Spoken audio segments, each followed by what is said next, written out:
Thousands participate in a march for charter schools across the Brooklyn Bridge after the CEO of Success Academy pressured staff to lobby for them. From WNYC, this is NYC Now. I'm Janae Pierre. On this episode, we're discussing a controversial topic in New York City: charter schools and the fight over their role in the city's education system. Some parents see them as a great opportunity to get their kids into a free, high-performing school that prepares them for college. But other parents think charter schools siphon resources from traditional public schools and create an unfair two-tiered system of education. On Thursday morning, thousands of charter school students, parents, and educators rallied in Brooklyn. They said their goal was to call on elected officials to support charter schools. WNYC's education reporter Jessica Gould was there. Jessica, set the scene for us. How big was this rally? Yeah, this rally was really huge. There were thousands and thousands of people filling Cadman Plaza in Brooklyn. There were students, little kids to teenagers, their parents, educators, charter school leaders and advocates, and many of them wore these purple shirts that said "Excellence is a civil right." There were speeches and performances. The rapper Common performed.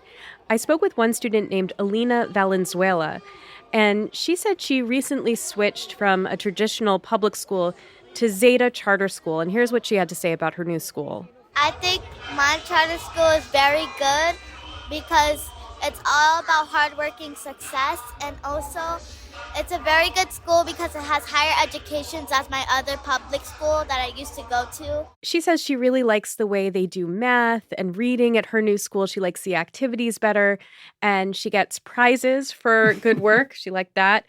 And I asked her why she was there at the rally, and she says she hopes the city allows more charter schools. And Jessica, remind us, what are charter schools in the first place? Charter schools are independently run public schools, so they get public funding, tax money, but are run separately from the city's education department. That gives them more flexibility. And charter schools have about 150,000 students, which is around 15% of the public school's student body overall, so a fraction of the total. Advocates for charters say it's really important to have these schools so that parents and children can choose and have more options for what works for them. So thousands of people were at this rally in Brooklyn on Thursday, but what was the goal? They said that it was a show of support for charter schools and the charter movement. Charter leaders and their advocates say that here in New York, charters face obstacles. There's a state cap on how many charters are allowed. They want to see more charters allowed, so they want to see that cap lifted. And they want to make it easier for charters to find space. A lot of charter schools have to go through a process to get approval to be co-located with public schools, and that can make it harder for them to expand. But there's clear political context here, right? What are the candidates saying? Yes. Charter leaders and their advocates want more support from government officials so that they can continue to grow and expand and serve more families. So Zoran Mamdani has the backing of the teachers union, which is a fierce opponent of charter schools because many charter schools do not have unionized staffs. And he has also said that he worries about charter schools taking resources away from traditional public schools that serve a much broader swath of the city's population. And he would consider looking at a review of how charters operate. On the other hand, former Governor Andrew Cuomo has historically been friendly to charter schools. Mm-hmm. And he has said that he would consider replacing underperforming traditional public schools with other schools, possibly charter schools. That's WNYC's Jessica Gould. Still to come, one of the most prominent charter school leaders in the country was caught pressuring staff to lobby for the schools ahead of Thursday's rally. We got the exclusive. Stick around. That's after the break.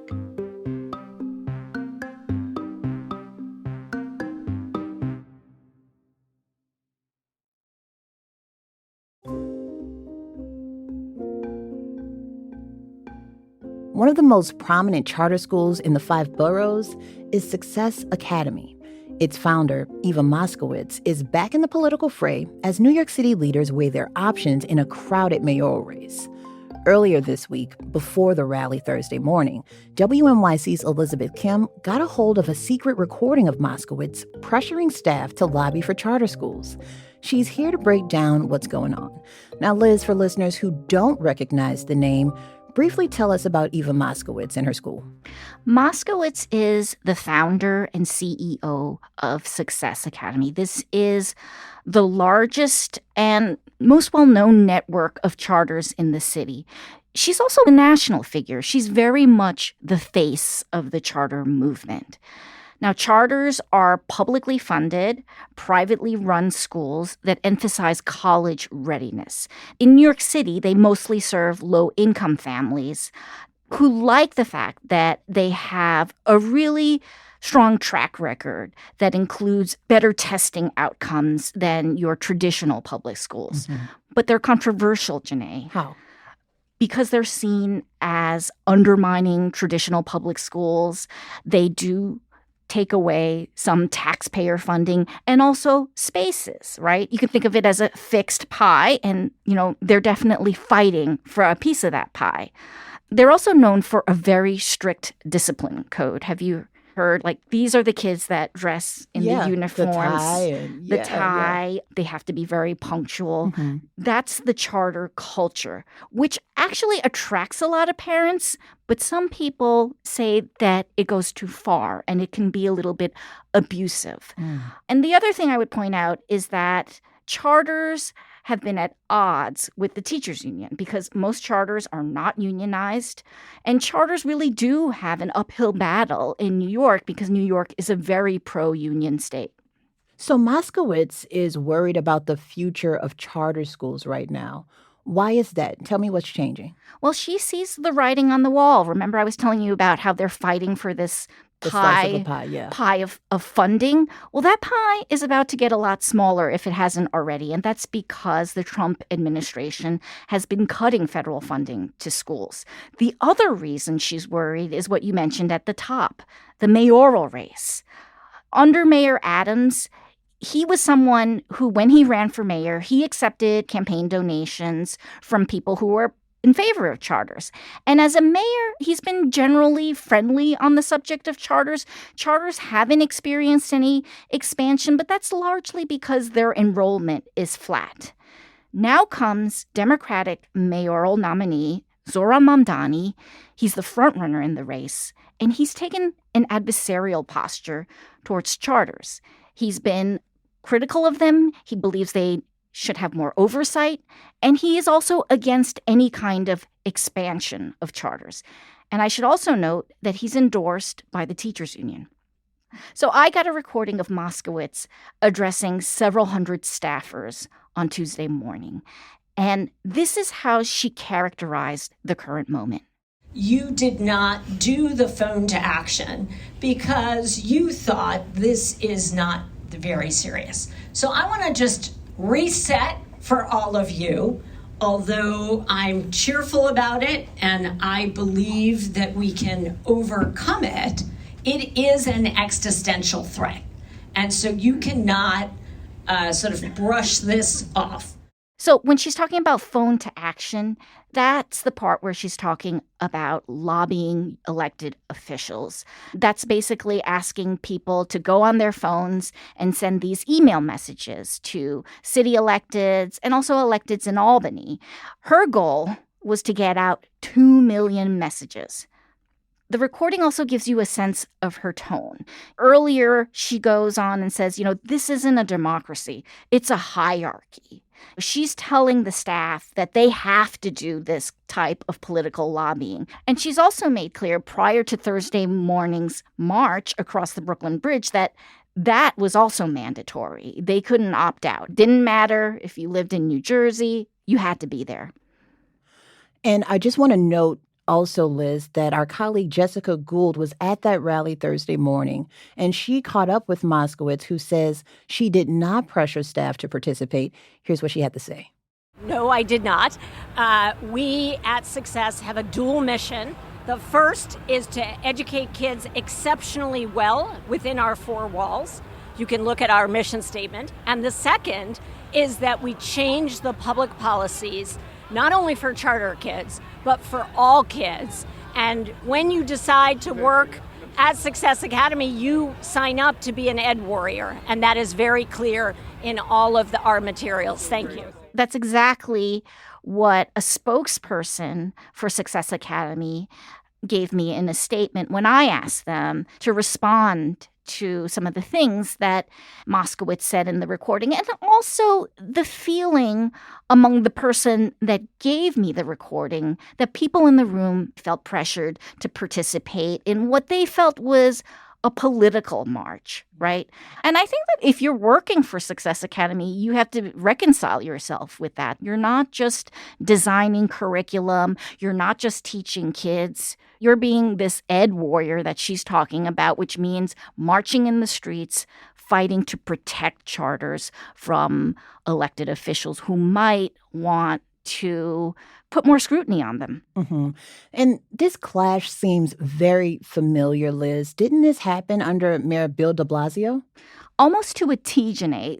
The setting is the exact same. It was a march across the Brooklyn Bridge. This was in 2013. And it was also after Bill de Blasio became the Democratic mayoral nominee. It was right before the November election. We obtained some of the internal emails that had been sent out to staff and families. And the language is also really very much the same, that this is a moment of urgency. Moskowitz references her clashes with de Blasio, in fact, in the recording. She says we're in a very similar moment now. And this is not a theoretical worry. We lived through 8 years of Bill de Blasio. The first thing he did when he became mayor is he threw out 3 of our schools. Most of you were not here and didn't experience that. To clarify that, basically the Success Academy had permission to open 3 new schools. And under de Blasio, those charter schools, their ability to be located in certain public schools was canceled. But at the same time, later on, in part because of pressure from Moskowitz, they were given new locations. So you listen to her remarks. We lived through 8 years of Bill de Blasio. She's saying to the people who work at Success that charters could be closed, right? And this could affect you because you could lose your job. So we talked about Bill de Blasio and that clash. What did Moskowitz have to say about Zohran Mamdani, who's the front runner to become the next mayor?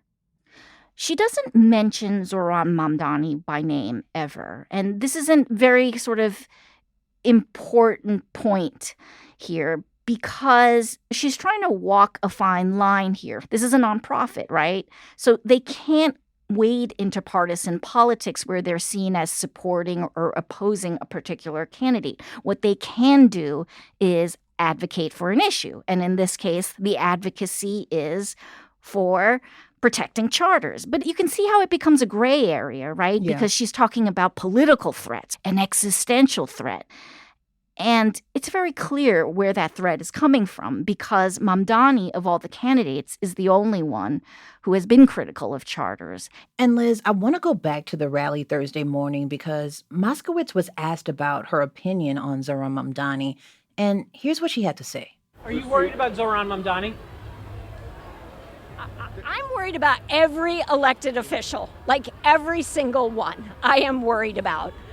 We have at the federal level, at the state level, at the local level. Yes, I am worried about support for charters because we can't even establish that charter schools are public schools. This is crazy talk. Some people have suggested that we had not really been talking about charter schools, Janae, until this moment. Mm-hmm. That's what's been interesting. When this battle emerged under de Blasio, it was really something that was playing out in public schools because we saw charters expanding. We saw some parents being unhappy that their children at a traditional public school suddenly had to share space with a charter school and vice versa. This was actually going on. Now we're in a moment where that hasn't happened at all, which is why a lot of people see this as a political proxy war. And by that, they mean that people who fund charters tend to be very wealthy individuals in the business sector. Think of hedge funders. Former Mayor Michael Bloomberg is a big proponent of charters, and he supported Andrew Cuomo during the primary. So many people see the sort of charter funders as just this anti-Mamdani group, and that's suddenly the reason for all of this fervor and this march is because they don't want Mamdani to win the election. And it's not really about charters, because charters aren't really looking to expand in this moment. I think Moskowitz could say, well, she's afraid that any will be shut down. Mm-hmm. Would that happen? But Mamdani hasn't talked about shutting any charters down. That's WNYC's Elizabeth Kim. Thanks for listening to NYC Now from WNYC. I'm Janae Pierre. We'll be back tomorrow.